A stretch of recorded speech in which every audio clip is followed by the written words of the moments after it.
السلام علیکم ورحمۃ اللہ وبرکاتہ۔ پہلا سپارہ الف لام میم سورہ بقرہ ہے اور آیت نمبر 125 ہے۔ اعوذ باللہ من الشیطان الرجیم، بسم اللہ الرحمن الرحیم۔ وَإِذْ جَعَلْنَا الْبَيْتَ مَثَابَةً لِلنَّاسِ وَأَمْنًا، اللہ تعالیٰ فرماتے ہیں اور جب ہم نے بیت اللہ کو بنایا ٹھکانہ، اجتماع کی جگہ لوگوں کے لیے اور امن کی جگہ، وَاتَّخَذُوا مِن مَّقَامِ إِبْرَاهِيمَ مُصَلًّى، اور بناؤ مقام ابراہیم کو نماز پڑھنے کی جگہ۔ اچھا، پہلی آیت میں اللہ تعالیٰ فرماتے ہیں کہ ہم نے بیت اللہ کو مصابہ بنایا۔ مصابہ کا کیا مطلب ہے؟ ظاہری طور پر تو یہ مطلب ہے کہ اجتماع کی جگہ، اجتماع کی جگہ جہاں پر زیادہ سے زیادہ جمع ہوں۔ پوری دنیا میں سب سے زیادہ جو لوگوں کو اجتماع ہوتا ہے وہ حج کے ٹائم پر ہوتا ہے۔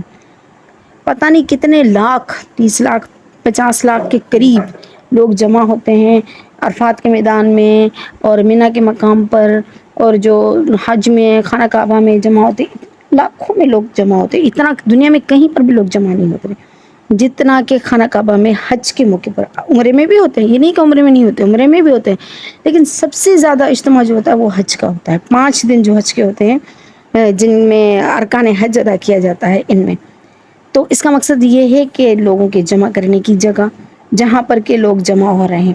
اس کا ایک مطلب یہ بھی ہوتا ہے کہ بار بار آنا، حج کی طرف بار بار آنا، تو بار بار آتے ہیں، حج کی طرف آتے ہیں، پھر عمرے کی طرف آتے ہیں، اور جو دیکھ کر آتے ہیں وہ بار بار جانا چاہتے ہیں۔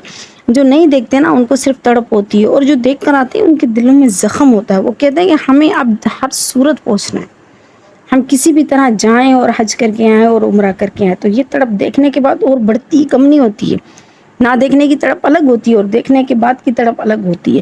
تو یہ ایک طرح کا کھچاؤ ہے جو لوگوں کو بار بار جمع کر رہا ہے۔ اس کا ایک مطلب یہ بھی دیا گیا ہے کہ جب تک دنیا میں خانہ کعبہ موجود ہے، دنیا تباہ نہیں ہو سکتی۔ اس کا مطلب بھی مثابت سے نکلتا ہے، یعنی دنیا کے ٹھہرنے کی جگہ ہے۔ دنیا کو ٹھہرایا ہوا ہے کس نے؟ خانہ کعبہ نے۔ کیسے؟ حدیث مبارک میں آتا ہے، آپ صلی اللہ علیہ وسلم نے فرمایا قیامت تب تک قائم نہیں ہوگی جب تک کہ خانہ کعبہ کو شہید کر دیا جائے گا، اور شہید کرنے والا ایک حبشی ہوگا، اور میں اس کو بھی جانتا ہوں، اس کے والدین کا نام بھی مجھے پتہ ہے، اور سب آپ نے بتایا، اور وہ اس کی چھوٹی چھوٹی پنڈلیاں ہوں گی، چھوٹے قد کا ہوگا اور اس طرح ہوگا۔ آپ نے ان کی نشانیاں بھی بتائیں، اس بدبخت کی نشانیاں بھی بتائیں کہ وہ ایسا بدبخت ہوگا جو خانہ کعبہ کو شہید کرے گا۔ خانہ کعبہ کے شہید ہونے کے فوراً بعد قیامت کے آنے میں کوئی دیر نہیں ہوگی۔ تو یہ مثابت ہے، ٹھہرنے کی جگہ ہے، یعنی دنیا کو ٹھہرایا ہوا ہے کس نے؟ خانہ کعبہ میں، اس لیے بھی اس کو مثابت کہتے ہیں۔ تو یہ سارے معنی اس کی مراد لی جا سکتی ہیں خانہ کعبہ سے۔ اور اللہ تعالیٰ فرماتے ہیں امن کی جگہ ہے۔ امن کی جگہ خانہ کعبہ کس طرح ہے؟ امن کی جگہ اس طرح ہے کہ خانہ کعبہ میں اگر کوئی مجرم جرم کر کے آ کے وہ یہاں پر آ کر چھپ جائے آ کر خانہ کعبہ میں، تو اس کو وہاں سے نکالنے کا حکم نہیں ہے۔ اس کو ہم وہاں سے نکال نہیں سکتے، اس کو مار نہیں سکتے، وہاں پر حد قائم اس پر نہیں کر سکتے، بلکہ جب تک کہ وہ خود وہاں سے نکلے تب تک اس پر حد قائم نہیں کی جا سکتی۔ یہ علماء کا اس میں بڑا اختلاف موجود ہے، آیا اس پر حد قائم کی جائے نہ کی جائے، اس کو نکالا جائے یا نہ نکالا جائے، یا اس کو وہاں پر مارا جائے یا نہ جائے، تفصیل کے ساتھ۔ یہ تو وہ حضرات پڑھے جو علماء حضرات ہیں، ان کے بارے میں تفصیل کے ساتھ ہم بتاتے ہیں، لیکن عوام الناس کو یہ بتاتے ہیں کہ امن کی جگہ ہے۔ یہاں پر زیادہ تر جو لوگ آتے ہیں وہ امن میں رہتے ہیں۔ پھر دوسرا امن کیسا ہے کہ آپ دیکھ لیں کہ جو احرام پہنتے ہیں ان کو شکار کرنے کی منع ہے، گھاس توڑنے کی منع ہے، پھول توڑنے کی منع ہے، یہاں تک کہ سر کی جوئیں مارنے کی منع ہے، جسم سے بال اکھاڑنے کی منع ہے، کوئی بھی چیز، کسی بھی چیز کو نقصان دینے کا منع ہے۔ اس لیے یہ امن کی جگہ ہے، یہاں پر امن ہوتا ہے۔ دوسرا امن کون سا ہوتا ہے؟ روحانی امن ہوتا ہے، ہم اللہ کے قریب ہوتے ہیں، تو ہم گناہوں سے ایک طرح سے امن میں ہوتے ہیں۔ آپ یقین کیجئے خانہ کعبہ بندہ عمرے پر جائے، حج پر جائے، کوئی فکر نہیں ہوتی ہے دنیا کی، صرف یہ فکر ہوتی ہے نماز پر جانا ہے، نماز پڑھنی ہے، وہاں سے واپسی آئی، کھانا کھایا، تھک گئے، سو گئے، پھر اٹھتے ہی پہلی فکر نماز، خانہ کعبہ جانا ہے، حرم میں جانا ہے، حرم میں پہنچو، حرم میں پہنچے، نماز پڑھی، طواف کیا، بیٹھے رہے خانہ کعبہ۔ اتنی ایک کشش ہوتی ہے، اتنا دل کھنچا ہوا ہوتا ہے خانہ کعبہ کی طرف، کوئی اور چیز اچھی لگتی نہیں ہے۔ بندہ کوئی دنیا کا کوئی فکر ہی نہیں ہوتی۔ یہاں پر کتنی فکریں ہیں، کتنے سارے مسئلے یہاں پر، وہاں پر کوئی فکر ہی نہیں ہوتی، صرف ایک فکر ہوتی ہے، اور وہ فکر ہوتی ہے کہ ہمیں خانہ کعبہ کی طرف پہنچنا ہے۔ اب جب اور کوئی فکر ہے ہی نہیں تو گناہ کہاں سے ہوگا؟ تو یہ بھی روح کو ایک طریقے سے یا جسم کو ایک طریقے سے گناہوں سے امن ہے، گناہ نہیں ہوتے۔ ڈرتے ہیں اللہ کے گھر میں کھڑے ہوئے ہیں، کس طرح کسی کی حق تلفی کر لیں، کس طرح کسی کے لیے برا سوچ لیں، کس طرح کسی کو جھوٹ بول دیں، کس طرح کوئی غلط بات کہہ دیں. اللہ کے حرم میں کھڑے ہوئے ہیں، نبی کریم صلی اللہ علیہ وسلم کے حرم میں کھڑے ہوئے ہیں، مکے میں اور مدینے میں دونوں حرم دونوں میں کھڑے ہوئے ہیں. تو کس طرح ہم کھڑے ہو کر یہاں پر جرت کر لیں اللہ تعالیٰ پر. تو یہ جسمانی اور روحانی طور پر گناہوں سے بھی امن ہے. پھر آگے اللہ تعالیٰ فرماتے ہیں وَاتَّخِذْ مِن مَقَامِ إِبْرَاهِيمَ مُصَلًّى، اور ابراہیم علیہ السلام کی جگہ کو جہاں پر ان کے قدم ہے، مقام ابراہیم جس کو کہا جاتا ہے، ان کو نماز پڑھنے کی جگہ بناؤ. پہلے تو میں آپ کو بتا دوں کہ مقام ابراہیم ہے کیا. مقام ابراہیم ایک پتھر ہے جو کہ حضرت آدم علیہ السلام جب خانہ کعبہ کی تعمیر کر رہے تھے تو جنت سے اترا تھا ان کے لیے کہ بھئی آپ نے خانہ کعبہ تعمیر کرنا ہے. وہ پتھر اس جنت سے اترا ہوا تھا اور اتنا نرم تھا کہ حضرت ابراہیم علیہ السلام جب اس پر کھڑے ہو کر خانہ کعبہ کی تعمیر کرتے تھے تو ان کے پاؤں وہاں پر اس پتھر میں دھنس گئے. مقام یعنی کھڑے ہونے کی جگہ، ابراہیم یعنی ابراہیم علیہ السلام کی. اچھا، پتھر کا ایک اور خصوصیت یہ تھی کہ اگر کام اوپر کرنا ہے تو پتھر اوپر اڑ کر چلا جاتا تھا، وہاں کام کر لیا. جیسے لفٹ ہوتی ہے نا، لفٹ میں بندہ اوپر چلا جاتا ہے، تو پتھر کا کام لفٹنگ والا بھی تھا. وہ لفٹ دے کر اوپر لے آتا تھا بندے کو، ابراہیم علیہ السلام کو. ابراہیم علیہ السلام کھڑے ہو کر بناتے تھے، پھر جب نیچے جانا ہوتا تو نیچے چلے جاتے تھے، کیونکہ یہ پتھر جنت سے اترا تھا، خاص پتھر تھا. اور یہاں پر حضرت ابراہیم علیہ السلام کو کھڑے ہو کر انہوں نے خانہ کعبہ بنایا تھا. تو یہ تبرکن اس وقت سے ہی خانہ کعبہ کے جو رکھوالے تھے انہی کے پاس سے یہ نسل در نسل، پشت در پشت آتا رہا. خیر آپ صلی اللہ علیہ وسلم کے زمانے میں بھی تھا. نبی کریم صلی اللہ علیہ وسلم جب مکہ فتح ہوا تبھی انہی کے پاس تھا. اب انہوں نے حضرت عمر رضی اللہ عنہ فرماتے ہیں میرا دل کرتا تھا کہ مقام ابراہیم جو لگا ہوا ہے وہاں پر لگا دیا گیا تھا، جہاں پر لگا ہوا ہے مقام ابراہیم وہاں پر نماز پڑھنی چاہیے، اس کو نماز پڑھنے کی جگہ بنا دینی چاہیے.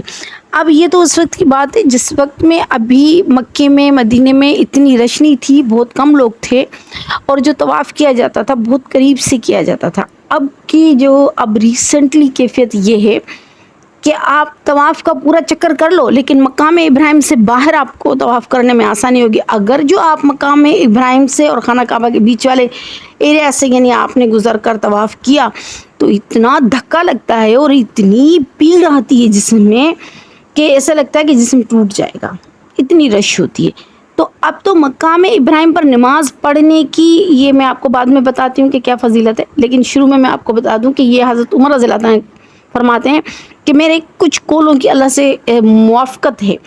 موافقت کا مطلب یہ نہیں کہ جو میں نے چاہا وہ اللہ نے حکم دے دیا. ایسی تقریباً قرآن پاک میں حضرت عمر سے 25 موافقتیں آتی ہیں، جن میں سے ایک تو شراب کی حرمت کی ہے، ایک عورتوں کی پردے کی ہے، ایک یہ ہے مقام ابراہیم کی نماز پڑھنے کی. اس طرح قرآن میں جہاں جہاں پر حضرت عمر رضی اللہ عنہ کی موافقت آتی جائے گی میں آپ کو وہ بتاتی جاؤں گی. خیر حضرت عمر رضی اللہ عنہ فرماتے ہیں کہ میں نے کہا یا رسول اللہ مقام ابراہیم پر نماز پڑھنے کی جگہ بنا دینی چاہیے، یعنی یہاں پر نماز پڑھنی چاہیے. تو آپ صلی اللہ علیہ وسلم خاموش رہے. ظاہرہ آپ صلی اللہ علیہ وسلم اپنی طرف سے تو کچھ کہہ نہیں سکتے تھے نا، ایک عام بندہ تو چلو خواہش کر سکتا ہے، کہہ سکتا ہے، لیکن نبی کریم صلی اللہ علیہ وسلم اپنی طرف سے کچھ نہیں کہہ سکتے تھے جب تک کہ اللہ کا حکم نہ ہے. تو آپ صلی اللہ علیہ وسلم انتظار کرتے رہے. تو اللہ تعالیٰ نے فرمایا یہاں تک کہ یہ آیت نازل ہوئی وَاتَّخَذُوا مِن مَقَامِ إِبْرَاهِيمَ مُصَلًّى، ابراہیم علیہ السلام کی جگہ کو جہاں پر وہ مقام ابراہیم رکھا ہوا ہے وہاں پر نماز پڑھو، اس کو نماز پڑھنے کی جگہ بنا. وہاں پر نماز پڑھنا ایک اس کی اہمیت ہونی چاہیے، فضیلت ہونی چاہیے، قرآن پاک کے حساب سے یہ فضیلت ثابت ہے. اچھا یہ تو تھی اس وقت کی بات جس وقت کے اتنی رش نہیں ہوتی. اب آتے ہیں آج کل کی بات. مقام ابراہیم پر نماز پڑھنا فرض نہیں ہے، واجب نہیں ہے، سنت نہیں ہے، مستحب ہے. آپ وہاں پر نماز پڑھیں یہ اچھی بات ہے کیونکہ قرآن میں اللہ تعالیٰ نے فرمایا ہے کہ مقام ابراہیم پر آپ نماز پڑھو. اور حضرت عمر رضی اللہ عنہ کی بھی یہ خواہش تھی کہ یہاں پر نماز پڑھنی چاہیے. فضیلت ہے یہ ایک طریقے سے، فضیلت سے زیادہ مستحبات ہی ہو سکتا ہے، یعنی مستحبات کے بارے میں آ سکتا ہے کہ وہ چیز مستحب ہے. ٹھیک ہے. اب حضرت یہ تو ہو گیا حضرت عمر رضی اللہ عنہ نے فرمایا، اللہ تعالیٰ نے فرما دی، یہ تو ہو گیا کام. اب کے دور میں اس وقت میں کیا مقام ابراہیم کے پاس نوافل پڑھنی چاہیے؟ اچھا فرض نماز کے بارے میں حکم نہیں ہے، نوافل کے بارے میں حکم ہے، یہ بھی میں کلیئر کرتی جاؤں. اب یقین کیجیے مجھے یاد ہے جب ہم عمرے پر گئے تھے تو نوجوانوں کا ایک گروپ تھا، تقریباً وہ 7-8 نوجوان تھے. انہوں نے پتہ کیا کیا، انہوں نے کیا کیا کہ مقام ابراہیم کے پاس ایک دوسرے کے ہاتھوں میں ہاتھ ڈال کر یوں چاروں طرف سے جگہ گھیر لی اور اتنی جگہ بنا لی کہ بیچ میں 3-4 بندے نماز پڑھنا نفل پڑھنا شروع ہو گئے.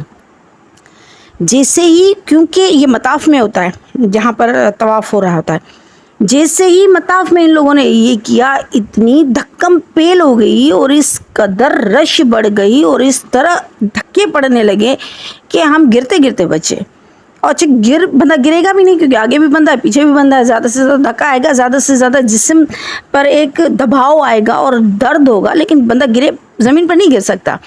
اچھا، لیکن وہ اتنی دھکم پیل ہو گئی اور اتنی تکلیف ہونے لگی اور اتنی پریشانی ہونے لگی. میرے ذہن میں اس وقت یہ آیت آئی اور میں نے سوچنے لگی کہ کوئی ان کو بتائے تو صحیح خدا کے بندوں کہ آپ نے اتنے سارے لوگوں کو جو تکلیف دی ہے، اس تکلیف سے بچنا آپ لوگوں کے لیے واجب تھا. آپ نے واجب عمل چھوڑ کر ایک مستحب عمل کو اختیار کیا. یہ کیا بات ہوئی؟ لیکن ان لوگوں کے نوجوان جو خون ہوتا ہے نا، ان میں جوش زیادہ ہوتا ہے، تو ان کو یہ تھا کہ ہم مقام ابراہیم کے پاس نماز ہم کو ہر صورت پڑھنی ہے.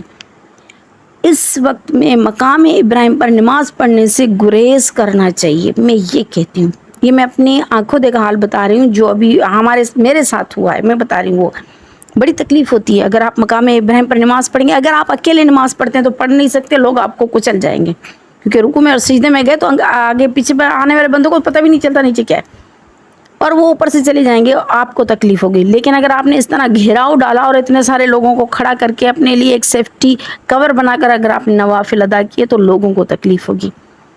اور میں آپ کو واقعہ بتا دوں حضرت عمر رضی اللہ تعالیٰ عنہ کا، کہ جب وہ گئے تھے نبی کریم صلی اللہ علیہ وسلم کے ساتھ حج پر، تو آپ صلی اللہ علیہ وسلم نے حضرت عمر کو بلایا، کہنے لگا ادھر آؤ عمر. حضرت عمر گئے قریب، یا رسول اللہ حکم فرمائے.